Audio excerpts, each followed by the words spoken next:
Rosalind Fairleigh stood at the altar rail of Calderwood Parish Church with a broken seal in one hand and 300 people behind her who had stopped breathing. The gray dawn light came through the high stone windows in pale, thin columns, and the cold of the nave settled against her bare shoulders above the ivory silk. And she did not shiver. She did not move at all. She had already read the letter twice, once in the vestry 6 hours ago, kneeling on cold stone with her hands shaking so badly she had to press the paper flat against her knee, and once again just now, standing here, reading it aloud in a voice that carried to the back pews without her intending it to. The words were still in the air. Parish register. Emily. Removed from record. She had read them clearly, in a solicitor's careful hand, and now the silence in the church was the kind that fills a space after something has been dropped from a great height. Marcus stood 2 feet from her. He had gone the color of the stone walls the moment she began to read, and he had not moved since. He had not reached for her arm. He had not spoken her name. He had not denied that the letter existed, and that Rosalind understood was its own kind of answer. She set the letter on the altar rail with both hands, the way she set instruments down after a procedure, carefully, without drama. Then she turned from him. The aisle stretched back through 300 faces she had spent the past 2 weeks learning to greet by name. She saw the vicar's hands half raised and frozen. She saw Marcus's aunt seated in the front pew with her mouth open. She saw the pale ribbon of daylight at the far end of the nave where the great doors stood ajar, and she walked toward it. Behind her, she heard Marcus take a breath. She heard the rustle of the congregation turning in their seats. She heard him say her name once, Rosalind, in a voice she had never heard from him before. Something stripped of all its usual composure, something raw and urgent, and she kept walking. She had not decided to walk. That was the thing she would spend the next 11 days trying to understand. She had not decided anything in the nave. The impulse had simply arrived ahead of judgment, the same way it had in the vestry 6 hours earlier when she had read the letter, replaced it in his inner pocket, stood still for 1 full minute, and then picked it up again and walked back into the church with it in her hand. She had not known, in that moment, that she was going to read it aloud. She had not known it until she was standing at the altar rail and the words were already leaving her mouth. What she knew was this: the letter had been sewn into his inner coat pocket. Sewn, not slipped in carelessly, not forgotten there from some previous errand. Someone, Marcus or someone who served him, had taken a needle and thread to that seam on his wedding morning. And the letter inside was not a love note or a keepsake. It was an urgent communication from a solicitor, dated 4 days ago, warning Marcus that a cousin named Rupert had discovered someone, named Emily, and that a parish register had been altered, and that action was required before the month's end. Rosalind did not know who Emily was. She only knew that Marcus had chosen to carry that letter to their wedding rather than tell her what it said. She walked through the great doors into the cold morning air, and the sound of the church closed behind her. 6 hours earlier, the vestry had smelled of candle wax and damp wool, and the particular stillness of a room that has stood empty through the night. Rosalind had arrived before the maids, before the vicar, before anyone except the verger who had unlocked the side door and then left her alone with Marcus's coat hanging from the iron hook on the vestry wall. She had brought the boutonniere herself, a small white rose from the Calderwood glasshouse, trimmed that morning by the head gardener and delivered to Fenbrook with a note from Marcus that said only, "I will see you at the altar." She had thought, pinning it to his lapel, that she would feel something ceremonial, something appropriately momentous. Instead, she had felt the ordinary competence of her own hands, the familiar sensation of doing a small task well, and a kind of private warmth she did not examine too closely because examining it had always made her cautious about her own luck. The note had fallen from the inner pocket when she lifted the lapel to find the buttonhole. It had made no sound on the stone floor. Only a small displacement of air, a white rectangle landing face down. She had picked it up because it was there, and she was standing over it, and she had turned it over before she fully registered that the seal was intact. She had broken the seal before she registered that it was not addressed to her. She read it once, standing in the vestry in her wedding dress, with the candles guttering in the draught from the door. She read it through to the end, which was brief and pointed. If the matter of the parish register is not resolved before the month's close, the child Emily will lose all legal standing and cannot be restored. Rupert Ferrars has already engaged a barrister in the county town. You must act before he does. Yours faithfully, T. Ashworth, solicitor. She stood still for 60 seconds. She counted them. Then she folded the letter, replaced it in the inner pocket, and set the coat back on the iron hook. She stood at the vestry window and looked at the churchyard and the gray morning light on the headstones. And she thought about the 8 months that had brought her to this room. She thought about the riding accident on the Calderwood Lane in October. A thrown shoe, a bad landing, Marcus on the ground with his arm at an angle that told her immediately what had happened before she even dismounted. She had set the brake with the same quiet efficiency she brought to every procedure. And his first response had not been gratitude or embarrassment, but simple attention. He had watched her work with the focused interest of a man who respected competence in any form. And she had noticed that he did not flinch once. She had not expected to think about him afterward. She had thought about him for 3 days. She thought about the hailstorm at the Pemberton garden party in January, the sudden violence of it, the guests scattering, and Marcus pulling his coat from a footman's arm before the footman had even registered the weather was turning. He had settled it over her shoulders without asking, without making it into a gesture. And she had stood in the shelter of it and understood that he was not performing consideration. He simply had it. She thought about the week before the wedding, the long evenings at his desk reviewing the guest lists, her hand brushing his while she pointed to a name, the way she had let it stay a moment past necessity. And he had not moved away. She had told herself she was not the kind of woman who examined such things too closely. She had been lying to herself. All of that was what she was burning when she picked the letter up a second time, walked out of the vestry, and stood at the altar rail and read it aloud. She had already decided. The impulse was ahead of her before she had finished deciding. That was what she would not forgive herself for in the days that followed. Not the reading of the letter, but the certainty that she had known, in the second before she opened her mouth, exactly what she was about to do, and had done it anyway. She went back to her father's house in Fenbrook Village. Not to the rooms Marcus had offered her at Calderwood Hall, not to any property that bore his name. She went back to the low stone surgery with its worn front step and its smell of camphor and dried lavender. And she opened the surgery door the following morning at 7 o'clock because her hands were shaking, and she needed something to do with them. Mrs. Holt, her housekeeper, asked no questions. She brought tea and said that 3 patients were already waiting, and Rosalind sat down at her father's desk and called the first one in. Marcus's first letter arrived that afternoon. She did not open it. She set it in the grate and watched it catch. His second letter arrived the following morning, in a different hand. His steward's, she thought, recognizing the formal copper plate. She set it beside the first and did not light the grate this time. She simply left it there.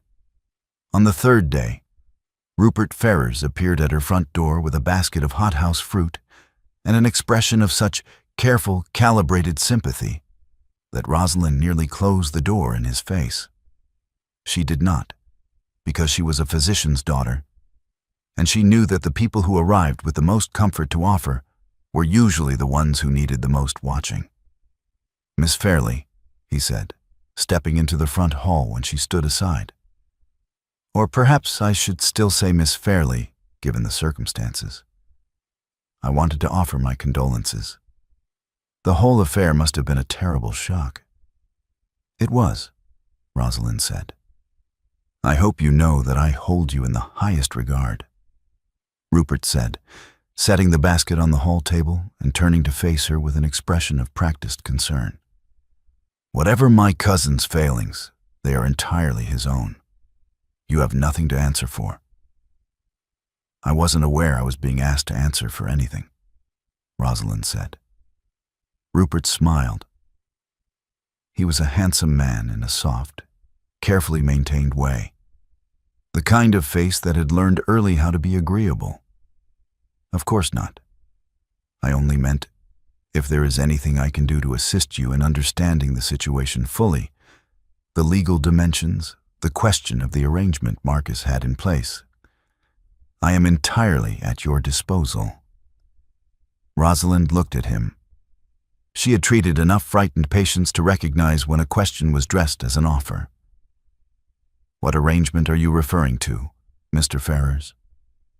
"Only that there are certain matters," he said, "that a woman in your position might wish to understand before making any decisions about her future. The letter you read aloud. I wonder if you retained it." "I left it on the altar rail," Rosalind said, which was true. "Good afternoon, Mr. Ferrars." She showed him out and stood at the window and watched him climb back into his carriage. She was already thinking about the names she had seen, once, in an old estate ledger at Calderwood Hall. During the week she had reviewed the guest lists with Marcus. A column of household expenses, a name in the margin. Emily, Thistlecombe. She had not thought anything of it at the time. She was thinking about it now. Marcus's third letter arrived, and she refused it without looking at the handwriting. Rupert returned twice in the following week, once with a more pointed set of questions about what precisely the solicitor's letter had said about the parish register, and once with a solicitor of his own in tow, a quiet man named Graves, who kept his eyes on his hat brim and said very little. Rosalind answered Rupert's questions with other questions, and showed both men out within 20 minutes. She rode into the county town on a Wednesday morning in steady rain. She told Mrs. Holt she was settling a small matter from her father's estate, which was not entirely a lie.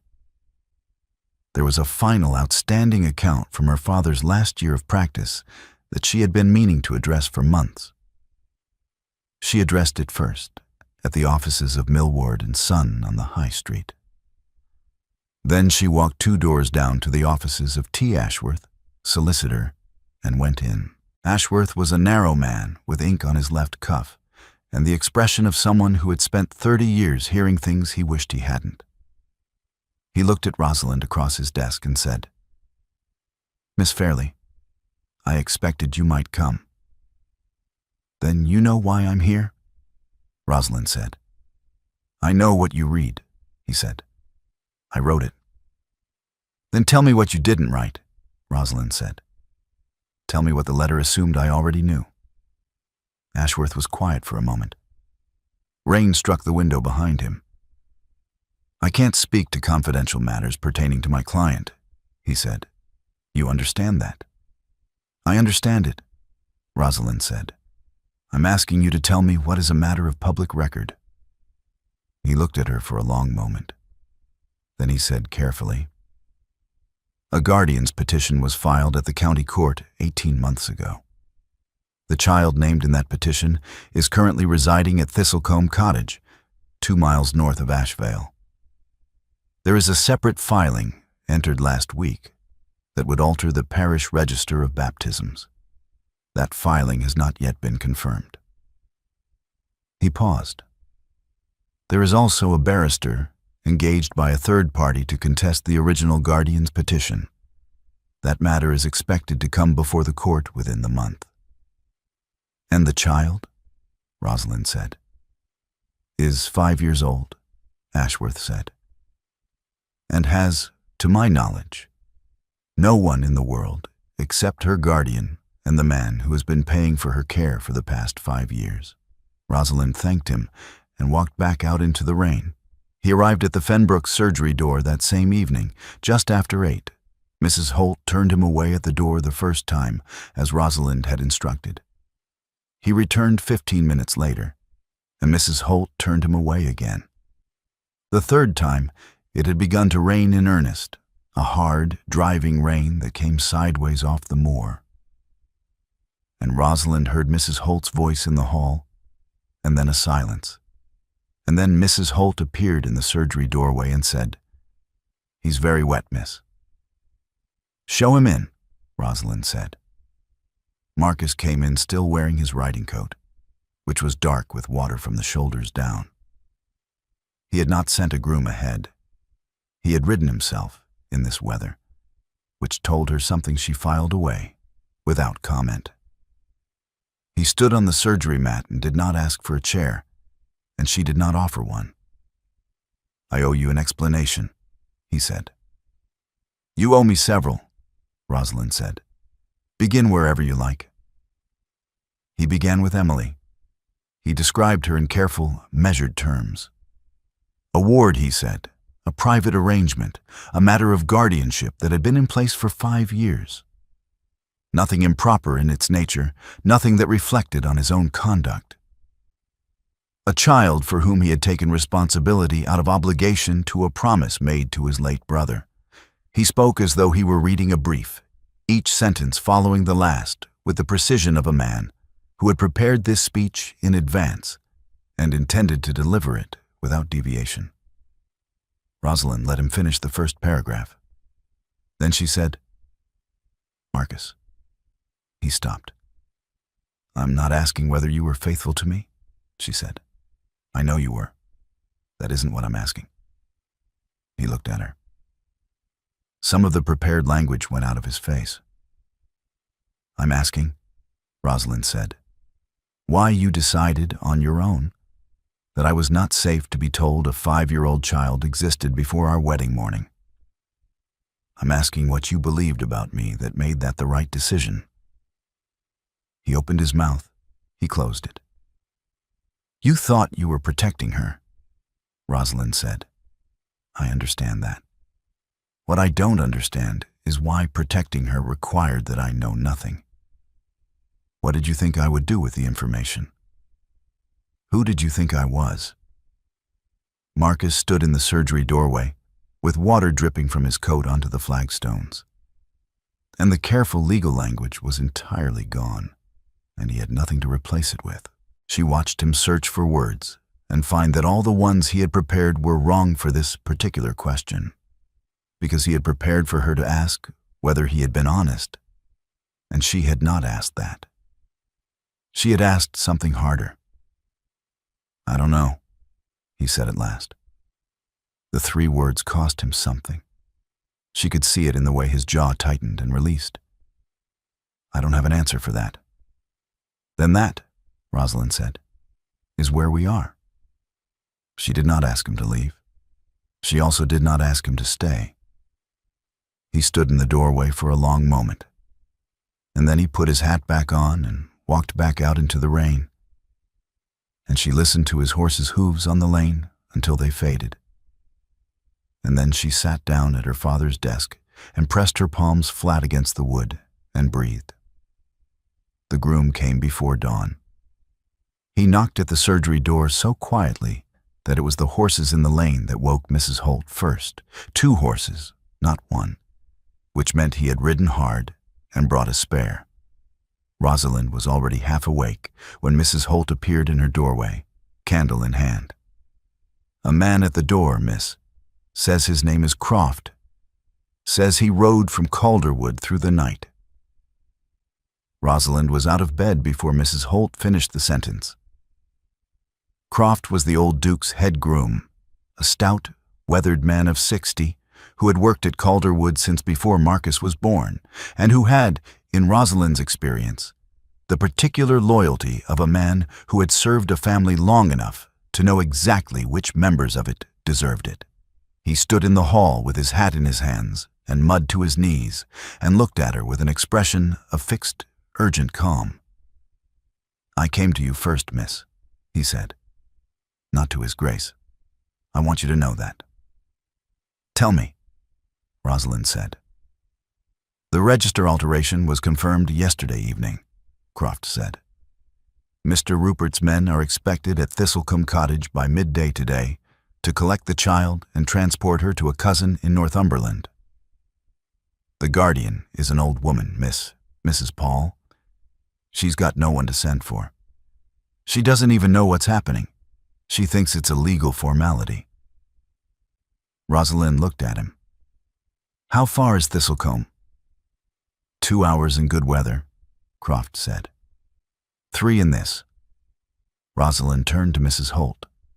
"Saddle the gray, and if anyone asks where I've gone, you don't know until morning." She was already moving toward the stairs. "Thank you, Croft. Eat something before you ride back." "I'll ride with you, miss, if it's all the same," Croft said. She was dressed and mounted before the church clock struck 5. She did not send word to Marcus. She did not wait for his steward to wake him, or for his solicitor to be consulted, or for any of the careful legal machinery to be set in motion. She had spent 3 years practicing medicine under her dead father's license, treating patients who had no one else to treat them, and she understood, precisely, specifically, from her own experience, what it cost to wait for someone with proper standing to act on behalf of someone who had none. She had stopped waiting for that a long time ago. She rode out into the dark and the worsening weather, and the decision was already made before the lights of Fenbrook disappeared behind her. The rain came heavier as she rode north, and the lane to Thistlecombe turned from packed earth to mud somewhere past the 2nd-mile marker. Croft rode ahead to test the worst of the ruts, calling back warnings, and Rosalind followed with her head down and her hands steady on the reins. She had ridden this road before, twice in the autumn, once in December, though she had told no one that. She had found Thistlecombe Cottage by accident the first time, following a report from a patient in Ashvale about a child with a recurring fever who had no physician. She had gone. She had treated the fever. She had gone back when it returned, and again in December, and she had never asked Mrs. Pauley who the child's father was or who paid the bills because it was not her business, and because the child was 5 years old and had a cough that needed attending to regardless. She knew Emily's face. She had held Emily's wrist to count her pulse. She had sat on the edge of Emily's narrow bed and told her that the medicine tasted bad but would work. And Emily had looked at her with Marcus's exact gray eyes and said, "Will it work tonight or tomorrow?" The precise, practical question of a child who had learned not to expect things to be immediate. Rosalind had not told Marcus any of this. She was aware, riding through the rain, of the particular irony of that. Rupert's man was already at the cottage door when she arrived. He was a hired man, not a solicitor himself, but the kind of solid, unremarkable figure who is employed to make unpleasant things happen efficiently. He had a carriage in the lane behind him and a document in his hand, and he was standing in the doorway of Thistlecombe Cottage, while Mrs. Paul, a small, frightened woman of 70, stood behind him with Emily pressed against her side. Rosalind dismounted before the horse had fully stopped. "Step back from the door," she said. The hired man looked at her with the polite impassivity of someone who has been told to expect interference. "I have removal papers, ma'am, signed by—" "I heard you," Rosalind said. She walked past him into the cottage doorway, positioning herself between him and Mrs. Paul. Emily looked up at her with those gray eyes and said, "Dr. Fairleigh," in a voice that was trying very hard to be calm. Rosalind put her hand briefly on the child's head. Warm, no fever, good. And then straightened and turned back to the man in the doorway. "I am this child's treating physician," Rosalind said. "I have attended her for respiratory illness on 3 separate occasions in the past 6 months. I am stating formally that she is currently under my medical care, and that her removal without my clearance constitutes a risk to her welfare. You will halt this removal." "Ma'am," the man said, with the same polite impassivity. "I have legal papers. You have no legal standing." "I have medical standing," Rosalind said, "and I am not moving from this doorway." She stood in the doorway of Thistlecombe Cottage in a riding habit soaked through to the skin, and she did not move. The hired man looked at her for a long moment. Then he looked past her at Croft, who had positioned himself at Rosalind's right shoulder with the particular stillness of a man who has spent 60 years around horses and knows how to hold a line. The man stepped back. He did not leave. He retreated to the carriage and waited, but he stepped back. Marcus arrived within the hour. She heard his horse in the lane before she saw him, a hard gallop that slowed to a trot only at the cottage gate. He came through the gate still mounted, saw the carriage, saw the hired man, and then saw Rosalind in the doorway, and he pulled up short. He looked at her for a moment that seemed to last considerably longer than it was. Then he dismounted and came to the door. "My own solicitor is 2 hours behind me," he said. He was not winded, but he had ridden hard. She could see it in the set of his jaw, the deliberate steadiness of his voice. "I can contest the filing. I need until morning." "Then we need until morning," Rosalind said. He looked at her. Something shifted in his face, a fractional thing, a loosening of something that had been held very tightly. Then he turned to the hired man in the lane and said, in a voice that carried the full weight of a dukedom behind it, "This removal is contested. You will wait for the appropriate legal response, or you will explain to your employer why you proceeded without one. I suggest you wait." The man waited. They sat in Thistlecombe's small kitchen until well past midnight, waiting for Marcus's solicitor, who arrived at 2 in the morning with a riding lamp and a counterfiling already drafted. Mrs. Polly had gone to bed with Emily, who had fallen asleep against Rosalind's shoulder sometime around 11 and been carried up by Croft without waking. The kitchen was warm from the range, and there was tea. And after the solicitor had gone over the documents and ridden out again to deliver the counterfiling, Marcus and Rosalind sat alone at the kitchen table in the particular quiet of a crisis that has been interrupted but not resolved. Marcus spoke first. He told her 5 years of it without the lawyerly language this time. No careful terms, no prepared structure.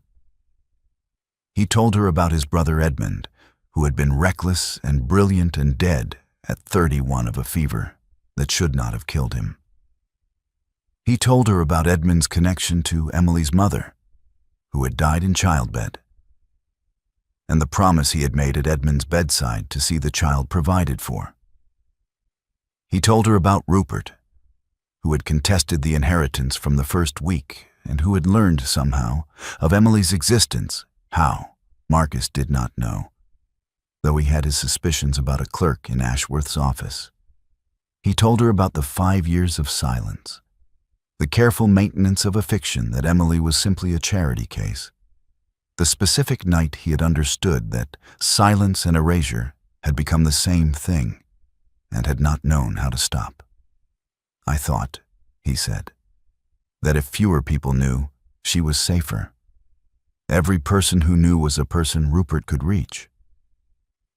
He turned his cup in his hands. I didn't ask myself what it meant to marry someone without telling them. I told myself it was protection. I think I was also afraid. Of what? Rosalind said. That you would decide the risk was too large, he said. That you would be right to decide that. Rosalind looked at him across the kitchen table. She had been composing what she would say to him for 11 days, and now that the moment was here, all of it seemed beside the point. She said instead the things she had not planned to say. For 3 years, she said, I have practiced medicine under my father's license. He died in 1847. I have been signing his name to prescriptions and treatment records since the month after his funeral. Because the parish had no physician, and I had his training and his instruments and his patients. And there was no provision in law for a woman to hold a license of her own. She met his eyes. I treated Emily 3 times. I signed my father's name to the records. Marcus went very still. I know what it costs, Rosalind said, to protect someone who has no standing by making yourself invisible. I know why you do it. I know what night you realize you've been doing it so long you've forgotten how to stop. She paused. I was doing the same thing, and I didn't tell you either.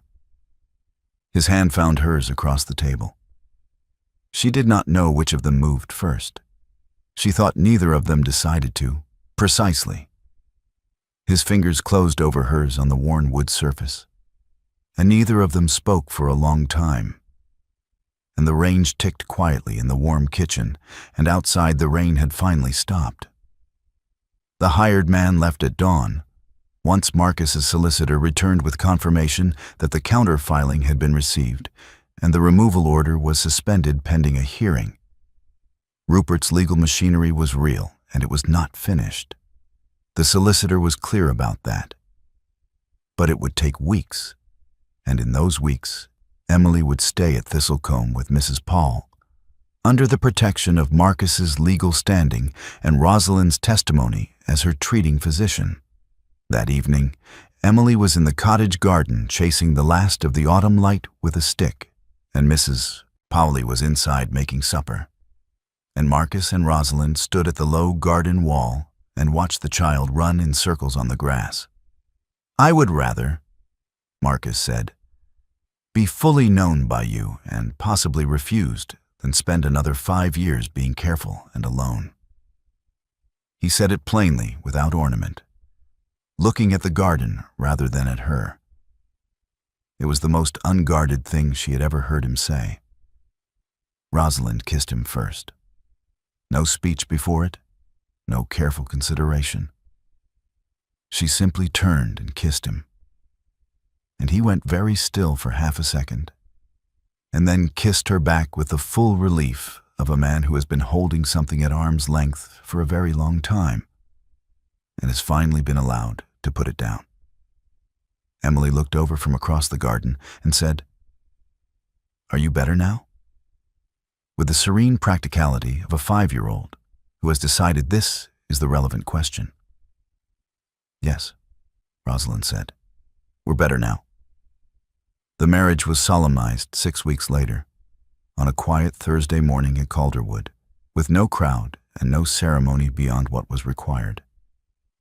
There was a registry and 2 witnesses, Croft and Mrs. Holt, who had driven up from Fenbrook the evening before, and who spent the ceremony exchanging the satisfied looks of people whose judgments have been confirmed. The vicar was brief and warm and did not mention the events of the previous occasion.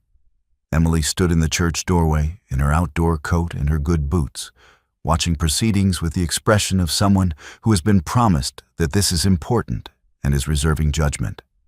When it was done, she took Rosalind's hand in the churchyard and said, "Can we have the orchard now?" Because Marcus had promised her they would walk the Calderwood orchard afterward, and she had been thinking about it since breakfast. They walked the orchard in the first frost of the year, the three of them, with the grass silver underfoot and the apple trees bare against a pale sky. Emily ran ahead and came back and ran ahead again. Marcus's hand found Rosalind's in the cold air and stayed there.